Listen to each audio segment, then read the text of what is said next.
അസ്സലാമു അലൈക്കും വറഹ്മത്തുള്ളാഹി തആല വബറകാതുഹു. ബിസ്മില്ലാഹി വൽഹംദുലില്ലാഹി വസ്സലാത്തു വസ്സലാമു അലാ അഷ്റഫിൽ മുർസലീൻ വഅലാ ആലിഹി വസഹ്ബിഹി അജ്മഈൻ. അമ്മാ ബഅദ്. ബഹുമാന്യരായ ഉസ്താദുമാരെ, മറ്റു എൻ്റെ സുഹൃത്തുക്കളെ, നവവി ഇമാമിൻ്റെ ഫിഖ്ഹേതര ഗ്രന്ഥങ്ങളെക്കുറിച്ചുള്ള ചർച്ചയ്ക്ക് വേണ്ടിയിട്ടാണ് ഞാൻ നിങ്ങൾക്ക് മുന്നിൽ എഴുന്നേറ്റ് നിൽക്കുന്നത്. അപ്പോൾ അതിൻ്റെ ഒരു ഭാഗപ്പ് കഴിഞ്ഞു. ലോവി ഒരു നവവി ഇമാമിനെ ലോവിയായിട്ട് അദ്ദേഹത്തിൻ്റെ ഗ്രന്ഥങ്ങളും മറ്റുമൊക്കെ വെച്ച് ഇവിടെ പരിചയപ്പെടുത്തപ്പെട്ടു. നമ്മൾ നവവി ഇമാമിൻ്റെ ഫിഖ്ഹേതര ഗ്രന്ഥങ്ങൾ ചർച്ച ചെയ്യുന്നതിന് മുമ്പ് നവവി ഇമാം രചിച്ച ഗ്രന്ഥങ്ങളുടെ എണ്ണം എത്രയുണ്ട് എന്നതിനെക്കുറിച്ചിട്ടുള്ള ചെറിയൊരു വിവരണം നൽകാം.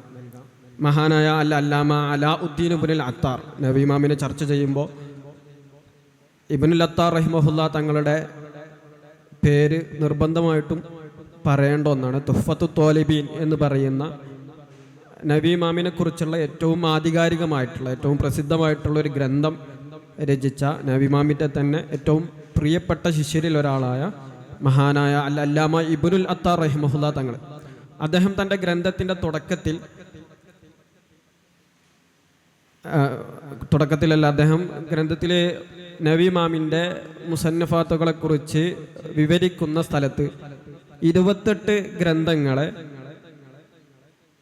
നവവി ഇമാം രചിച്ചതായിട്ടാണ് അദ്ദേഹം അതിൽ രേഖപ്പെടുത്തുന്നത്. ഇതിനു ശേഷം മഹാനായ ഇമാം അസ്നവി റഹിമഹുല്ല അദ്ദേഹം ഇബ്നുൽ അത്താർ റഹിമഹുല്ല തങ്ങളുടെ ഈ വിവരണത്തെക്കുറിച്ച് പറയുന്നുണ്ട്. ഇബ്നുൽ അത്താർ റഹിമഹുല്ല തങ്ങൾ നവവി ഇമാമിൻ്റെ മുഴുവൻ ഗ്രന്ഥങ്ങളെയും പരിശോധിച്ചതിന് ശേഷമാണ് 28 ഗ്രന്ഥങ്ങൾ എന്നതിലേക്ക് നവവി ഇമാം എണ്ണിയത് എന്ന ഒരു രീതിയിലുള്ള കറക്റ്റ് ഒരു ഇബാറത്ത്, അങ്ങനെയല്ല, വസ്തോ അബഹ എന്ന് പറയുന്ന ആ ഒരു ഇബാറത്ത് വെച്ചിട്ടാണ് പറയുന്നത്. അതായത് നവവി ഇമാമിൻ്റെ എല്ലാ ഗ്രന്ഥങ്ങളെയും ഇബ്നുൽ അത്താർ റഹിമഹുല്ല പരതിയിട്ടുണ്ട് എന്ന അർത്ഥത്തിലുള്ള ഒരു ഇബാറത്ത് മഹാനായ ഇമാം അസ്നവി റഹിമഹുല്ല പറയുന്നുണ്ട്. ഇതിനെ സുയൂത്തി ഇമാം എടുത്തുകൊണ്ട് പറയുന്നുണ്ട്, ഇബ്നുൽ അത്താർ റഹിമഹുല്ല മുഴുവൻ ഗ്രന്ഥങ്ങളെയും പരതിയിട്ടില്ല, 28 ഗ്രന്ഥങ്ങളല്ല. സുയൂത്തി ഇമാം എന്നിട്ട് ഏകദേശം 37ഓളം ഗ്രന്ഥങ്ങളെ രചിച്ചിട്ടുണ്ട് എന്ന് പറഞ്ഞിട്ട് അൽ മിൻഹാജു സവി എന്ന് പറയുന്ന സുയൂത്തി ഇമാമിൻ്റെ തന്നെ നവവി ഇമാമിനെ കുറിച്ചുള്ള ഗ്രന്ഥത്തിൽ അദ്ദേഹം രേഖപ്പെടുത്തുന്നുണ്ട്. ഇതിന് ശേഷം മഷ്ഹൂർ ഹസൻ സൽമാൻ എന്ന് പറയുന്ന ഒരു ആധുനിക പണ്ഡിതൻ, അദ്ദേഹം തുഹ്ഫത്തു ത്വാലിബീൻ്റെ തഹ്കീക്ക്, വളരെ പ്രസിദ്ധമായൊരു തഹ്കീക്കാണത്, ആ തഹ്കീക്കിൻ്റെ രചന നിർവഹിച്ച ഒരാളാണ് മഷ്ഹൂർ ഹസൻ സൽമാൻ എന്ന പേര് മൂപ്പര്.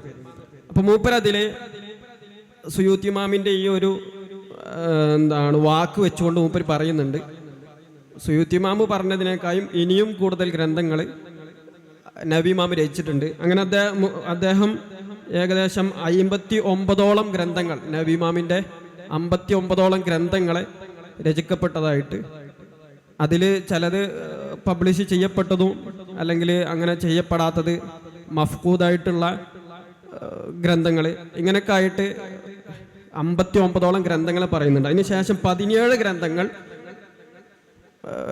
ഷക്കുള്ള, അതായത് നവവി ഇമാമിലേക്ക് ചേർത്തിട്ടുണ്ട്, പക്ഷെ അത് ചേർക്കപ്പെട്ടതായിട്ട് അല്ലെങ്കിൽ നവവി ഇമാം രചിച്ചതായിട്ട് ഞാനത് വിശ്വസിക്കുന്നില്ല എന്ന അർത്ഥത്തിൽ മൂപ്പര് 17 ഗ്രന്ഥങ്ങളെ വീണ്ടും എന്ത് ചെയ്യുന്നുണ്ട്, എണ്ണുന്നുണ്ട്. അപ്പോൾ മൊത്തത്തിൽ കൂട്ടിവെക്കുമ്പോൾ 76ഓളം ഗ്രന്ഥങ്ങൾ നവവി ഇമാമിലേക്ക് ചേർക്കപ്പെട്ടതായിട്ട് നമുക്ക് കാണാൻ കഴിയും. ഇതിൽ നിന്ന് ഫിഖ്ഹേതര ഗ്രന്ഥങ്ങൾ എത്ര ഉണ്ട് എന്ന് ചോദിച്ചാൽ അതിൽ 44ഓളം ഗ്രന്ഥങ്ങൾ ഫിഖ്ഹേതര ഗ്രന്ഥങ്ങളായിട്ട് നമുക്ക് കാണാൻ കഴിയും. ഈ 44 ഗ്രന്ഥങ്ങളിൽ പല മേഖലകളിലുള്ള ഗ്രന്ഥങ്ങളുണ്ട്. അതിനൊക്കെ ഒന്ന് ജസ്റ്റ് ചെറിയ രീതിയിൽ പരിചയപ്പെടുത്താം. അതായത് ഹദീസിൽ ഏകദേശം 12ഓളം ഗ്രന്ഥങ്ങൾ, പിന്നെ ഉലൂമുൽ ഹദീസിൽ 5, പിന്നെ തെർബിയത്ത്, തസൗഫ്, ഈ മേഖലകളിൽ 6ഓളം ഗ്രന്ഥങ്ങളുണ്ട്. അതേപോലെ ചരിത്ര രചനകളിൽ 8 എണ്ണം, പിന്നെ ലുഅത്തിൻ്റെ 4ഓളം ഗ്രന്ഥങ്ങൾ പരിചയപ്പെടുത്തപ്പെട്ടിട്ടുണ്ട്. അതേപോലെ അഖീദയുമായി ബന്ധപ്പെട്ട് 2 ഗ്രന്ഥങ്ങൾ, അതിനെക്കുറിച്ചുള്ളൊരു ചർച്ച വേറെ വരാനുണ്ട്. പിന്നെ ഖുർആന് മായി ബന്ധപ്പെട്ട് 4 ഗ്രന്ഥങ്ങൾ. ഇതിലൊക്കെ പലതും പബ്ലിഷ് ചെയ്യപ്പെട്ടിട്ടില്ല, അല്ലെങ്കിൽ കണ്ടുകിട്ടപ്പെട്ടിട്ടില്ല എന്ന രീതിയിലൊക്കെ പരിചയപ്പെടുത്തപ്പെട്ട ഗ്രന്ഥങ്ങളാണ്. ഇനി ഹദീസിൻ്റെ മേഖലയിലേക്ക് വരുമ്പോൾ നമുക്കറിയാവുന്ന വളരെ പ്രധാനപ്പെട്ട ഗ്രന്ഥമാണ് ഷറഹ് മുസ്ലിം. അപ്പോൾ ഷറഹ് മുസ്ലിം എന്ന് മുത്തലക്കൻ പറഞ്ഞിട്ടുണ്ടെങ്കിൽ അത് മഹാനായ നബി ഇമാം രചിച്ച അൽ മിൻഹാജ് എന്ന് പറയുന്ന ഗ്രന്ഥമാണ്. അപ്പം അൽ മിൻഹാജിൻ്റെ ആ ഒരു ഇസ്മിൻ്റെ വിഷയത്തിൽ പേര് ഈ ഒരു നാമധേയമാണോ ആ ഗ്രന്ഥത്തിനുള്ളത്, വേറെ എന്തെങ്കിലും ഉണ്ടോ എന്ന രീതിയിലുള്ള ഒരു ഡിബേറ്റൊക്കെ നടക്കുന്നുണ്ട്. അപ്പം അതിൽ അൽ മിൻഹാജ് ഫി ഷറഹി സ്വഹീഹ് മുസ്ലിം ബിൻ ഹജ്ജാജ് എന്നുള്ള ഒരു രീതിയിലാണ് നമ്മൾ സാധാരണ സജോ ഒപ്പിച്ചുകൊണ്ട് നമ്മൾ ഗ്രന്ഥത്തിൻ്റെ പേര് പറയാം. പക്ഷെ ആ ഒരു രീതിയിലേക്കുള്ള നമ്മൾ സാധാരണ കേൾക്കുന്ന ആ ഒരു പേര് അവസാനം മുസ്ലിം ബിൻ ഹജ്ജാജ് എന്ന് പറയുന്ന രീതിയിലേക്കുള്ള പേര് അത് എവിടെയും റിപ്പോർട്ട് ചെയ്യപ്പെട്ടിട്ടില്ല എന്ന് നമ്മൾ നേരത്തെ പറഞ്ഞ മാസിനുബിന് മുഹമ്മദ് സിർസാവി എന്ന് പറയുന്നൊരു പണ്ഡിതൻ അദ്ദേഹത്തിൻ്റെ ഷറഹ് മുസ്ലിമിൻ്റെ ഒരു തെഹ്ക്കീക്ക് ഉണ്ട്. ആ തെഹ്ക്കീക്കിൽ ഈ വിഷയത്തെ വിവരിക്കുന്നുണ്ട്. മാത്രമല്ല നമ്മളെ ആധികാരികമായിട്ടുള്ള നബി ഇമാമിനെ കുറിച്ചുള്ള രചിക്കപ്പെട്ട ഗ്രന്ഥങ്ങൾ അതിലധികവും ഷറഹ് മുസ്ലിം എന്ന രീതിയിൽ തന്നെയാണ് പരിചയപ്പെടുത്തിയിട്ടുള്ളത്, അല്ലെങ്കിൽ വെറും മിൻഹാജ് അൽ മിൻഹാജ് എന്ന രൂപത്തിൽ മാത്രമാണ് പരിചയപ്പെടുത്തിയിട്ടുള്ളത്. പക്ഷെ ഇതിൽ നിന്ന് മാറിയിട്ട് മാസിനുബിന് മുഹമ്മദ് സിർസാവി എന്ന് പറയുന്ന ആൾ മൂപ്പര് ഷറഹ് മുസ്ലിമിന് തഹ്ക്കീക്ക് ചെയ്യുമ്പോൾ മൂപ്പരുടെ ഗ്രന്ഥത്തിന് മൂപ്പര് നൽകിയ പേര് മിൻഹാജുൽ മുഹദ്ദിസീൻ വ സബീലു തോലബിയത്തിൽ മുഹഖ്ഖീൻ എന്നുള്ള പേരാണ്. അപ്പം അത് മൂപ്പർക്ക് കിട്ടാനുള്ള ഒരു കാരണം മൂപ്പര് പറയുന്നുണ്ട്. അൽ ഇമാം അഹ്മദ് ബിൻ അലി ദിമ്യാത്തി എന്ന് പറയുന്ന ഒരു പണ്ഡിതൻ്റെ ഒരു ഹത്ത് മൂപ്പർക്ക് കിട്ടിയെന്നുള്ളതാണ്. അതായത് മൂപ്പര് അൽ മിൻഹാജ് എന്ന് മാത്രമാവുമ്പോൾ ഒരു സജോ വെക്കാതെ ഒരു പേര് സ്വാഭാവികമായിട്ടും എന്തിനുണ്ടാവില്ല, ഒരു കിതാബിനും നൽകപ്പെടാറില്ലല്ലോ എന്നൊരടിസ്ഥാനത്തിൽ മൂപ്പരിങ്ങനെ കുറേ തെരഞ്ഞു നോക്കി സജോ ഒപ്പിച്ച പേര് കിട്ടോ ഇല്ലയെന്ന്. അങ്ങനെ അവസാനം അൽ ഇമാം അഹ്മദ് ബിൻ അലി ദിമ്യാത്തി എന്ന് പറയുന്ന പണ്ഡിതൻ്റെ ഒരു ഖത്തിൽ നിന്നും മിൻഹാജുൽ മുഹദ്ദിസീൻ സബീൽ തോലബിയത്തിൽ മുഹഖ്ഖീൻ എന്ന് പറയുന്ന ഈ ഒരു പേര് മൂപ്പർക്ക് ലഭിച്ചു എന്ന് പറഞ്ഞിട്ട് മൂപ്പരുടെ തഹ്ക്കീക്കിൽ അതിനെ വിവരിക്കുന്നുണ്ട്. പിന്നെ ഹദീസിൻ്റെ ഷറഹ് മുസ്ലിം മാത്രമല്ല, പിന്നെ സ്വഹീഹുൽ ബുഖാരിക്ക് മഹാനായ നബി ഇമാം ഒരു ഷറഹ് എഴുതിയിട്ടുണ്ട്. അതിൻ്റെ പേര് തൽഖീസ് എന്നുള്ളതാണ്. ഈ തൽഖീസിൻ്റെ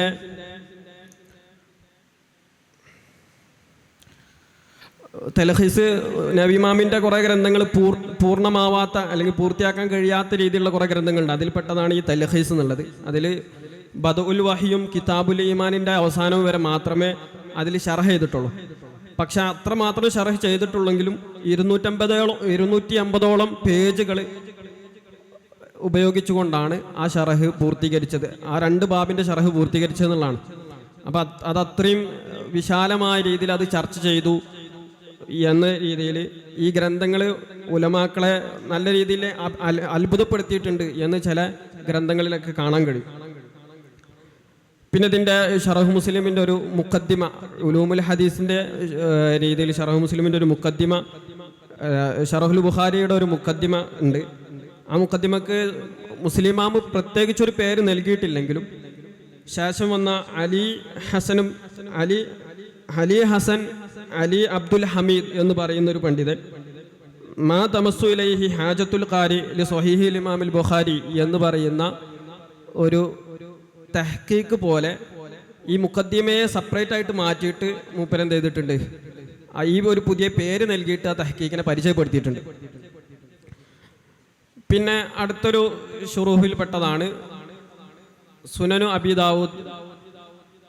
അതിൻ്റെ ഒരു ഷറഹ്, അതിന് അൽ ഈജാസ് എന്നുള്ള പേരാണ് നബി ഇമാം നൽകിയിട്ടുള്ളത്.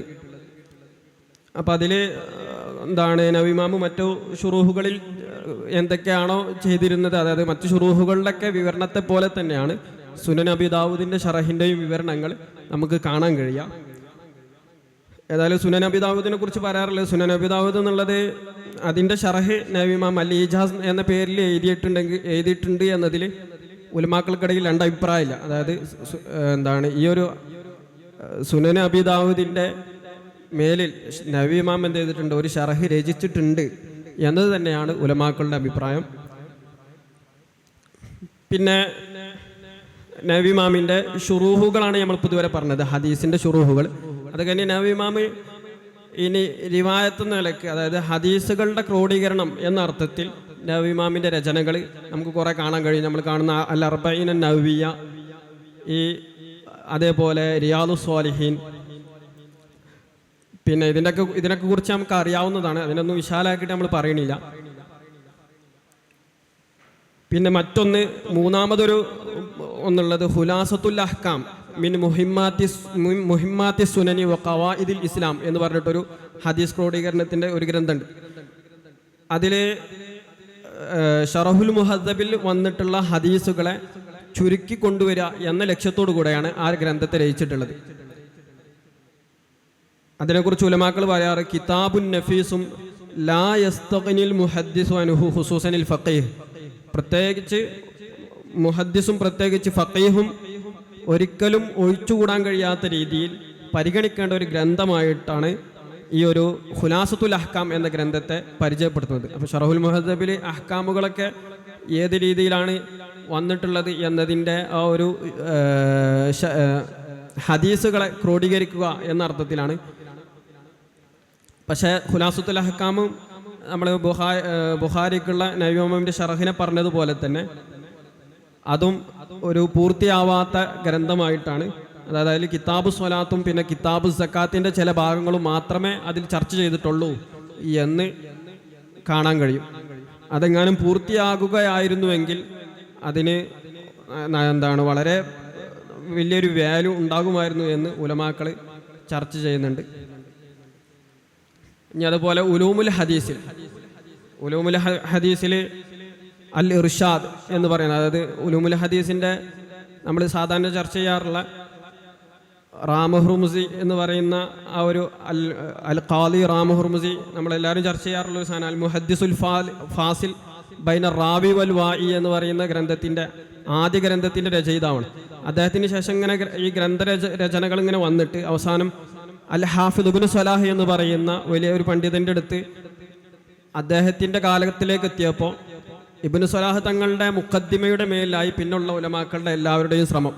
അപ്പം അതിൽപ്പെട്ട ഒരു ശ്രമമായിട്ടാണ് വേറിട്ടൊരു ശ്രമമായിട്ടാണ് അൽ ഇർഷാദ് എന്ന് പറയുന്ന നബി ഇമാമിൻ്റെ ഉലൂമുൽ ഹദീസിലുള്ള ഈ ഗ്രന്ഥത്തെ നമുക്ക് കാണാൻ കഴിയാം. ഇതിൽ ഇബ്നു സ്വലാഹ് തങ്ങളുടെ ഈ മുഖദ്ദിമയുടെ ആ ഒരു കണ്ടന്റിനെ ഇഖ്തിസാർ ചെയ്തിട്ടാണ് നബി ഇമാം ഈ ഒരു ഇർഷാദ് രചിക്കുന്നത്. അതേപോലെ ഉലൂമുൽ ഹദീസിലെ മറ്റൊരു ഗ്രന്ഥമാണ് അത്തഖ്രീബ് വത്തൈസിർ. ഈ ഇർഷാദിൻ്റെ തന്നെ വീണ്ടും ഇഖ്തിസാർ ചെയ്തിട്ടാണ് അത്തഖ്രീബ് വത്തൈസിർ എന്ന ഗ്രന്ഥത്തിൽ രചിക്കുന്നത്. പിന്നെ തസൗഫിൻ്റെ വിഷയം നമ്മൾ പറഞ്ഞു. ആ തസൗഫുമായി ബന്ധപ്പെട്ട രീതിയിൽ രചിക്കപ്പെട്ട ഒന്നാണ് അൽ അസ്കാർ. അസ്കാറിൻ്റെ ഹദീസുടെ കൂട്ടങ്ങളിലും എണ്ണപ്പെടാറുണ്ട്, തസൗഫിൻ്റെ കൂട്ടത്തിലും അസ്കാറിനെ എണ്ണപ്പെടാറുണ്ട്. പിന്നെ അതേപോലെ അസ്കാർ എല്ലാവർക്കും അറിയാവുന്നത് കൊണ്ട് അതിനെക്കുറിച്ച് കൂടുതൽ പറയണില്ല. പിന്നെ അതിൽ അത്തിബിയാൻ ഫി ആദാബി ഹമലത്തുൽ ഖുർആൻ എന്ന് പറഞ്ഞിട്ട് തസൗഫിൻ്റെ മറ്റൊരു ഗ്രന്ഥമുണ്ട്. അത്തിബിയാൻ ഫി ആദാബി, അതിൽ ഖുർആൻ ചുമക്കുന്ന ആളുകൾ, അല്ലെങ്കിൽ ഖുർആൻ്റെ തഅലീം നടത്തുന്ന ആളുകൾ, അല്ലെങ്കിൽ കാരിയങ്ങൾ, ഇവരെക്കുറിച്ച് അവരെ എങ്ങനെയൊക്കെയാണ് ബഹുമാനിക്കേണ്ടത് എന്നതിനെക്കുറിച്ചിട്ടുള്ള ഒരു വിശാലമായ ഒരു ചർച്ചയാണ് അതിൽ നടക്കുന്നത്. ഏകദേശം 10ഓളം ബാബുകളിലായിട്ടാണ് ആ ഗ്രന്ഥം തർത്തീബ് ചെയ്യപ്പെട്ടിട്ടുള്ളത്. പിന്നെ തസൂഫിലെ മറ്റൊരു ഘടനയാണ് അത്തർഹീസു ഫിൽ ഇക്റാമി ബിൽ ഖിയാം. അത്തർഹീസു ഫിൽ ഇക്റാമി ബിൽ ഖിയാം, അതായത് നമ്മളൊരാൾ വരുമ്പോൾ നിന്ന് കൊണ്ട് അയാൾക്ക് നമ്മളൊരു ബഹുമാനം കൊടുക്കും. അപ്പം നിന്ന് ബഹുമാനിക്കുന്നത് അത് ഇസ്ലാമിൽ അനുവദനീയമാണോ അല്ലേ എന്നതിനെ കുറിച്ചിട്ടുള്ളൊരു ചർച്ചയാണ്. പിന്നെ അതേപോലെ ഹിസ്ബുൽ ഇമാം നബി എന്ന് പറഞ്ഞിട്ട് ഹിസ്ബു അദ്ഇയത്തി വ അദ്കാർ എന്ന നബി ഇമാമിൻ്റെ ഹിസ്ബ്, അത് വളരെ പ്രസിദ്ധമാണ്. നബി ഇമാം എഴുതിയതല്ല, നേരെ മറിച്ച് നബി ഇമാം ഇങ്ങനെ ആളുകൾക്ക് പറഞ്ഞു കൊടുത്ത് ആളുകളുടെ വാമൊഴിയായിട്ട് രേഖപ്പെടുത്തപ്പെട്ട ഒരു ഗ്രന്ഥമായിട്ടാണ് ഈ ഒരു ഗ്രന്ഥത്തെ കാണുന്നത്. പിന്നെ അതേപോലെ നബി ഇമാമിൻ്റെ അഖീദവുമായി ബന്ധപ്പെട്ട് നമ്മൾ പറഞ്ഞു. അഖീദയിൽ അൽ മഖാസിദ് 2 ഗ്രന്ഥങ്ങളാണുള്ളത്. ഒന്ന് അൽ മഖാസിദ് എന്ന് പറയുന്ന ഒരു ഗ്രന്ഥം, അൽ മഖാസിദ് തൗഹീദ് എന്ന് പറഞ്ഞിട്ട് അതിൽ തൗഹീദിനെ കുറിച്ചുള്ള ചെറിയ പരാമർശമുണ്ട്. അതിനുശേഷം പിന്നീട് എന്താണ് സ്വലാത്തും അങ്ങനെ ഇബാദത്തുമായി ബന്ധപ്പെട്ടിട്ടുള്ള ചർച്ചകളാണ് പിന്നീട് അതിലുള്ളത്. അപ്പോൾ അതിനെ തൗഹീദിൻ്റെ ഒരു ചർച്ച ഉള്ളത് കൊണ്ട് മാത്രമേ നമ്മൾ അഖീദയുമായി ബന്ധപ്പെട്ടൊരു ഇതിലേക്ക് നമ്മൾ പെടുത്തിയതാണ്. പിന്നെ മറ്റൊന്ന് ഒരു ജുസ്ഉം, അതായത് സലഫ് സ്വാലിഹീങ്ങളുടെ ഇത്തിഖാദിനെ കുറിച്ച് പറയുന്ന ഒരു ചെറിയൊരു ഗ്രന്ഥമുണ്ട്. ആ ഗ്രന്ഥത്തെ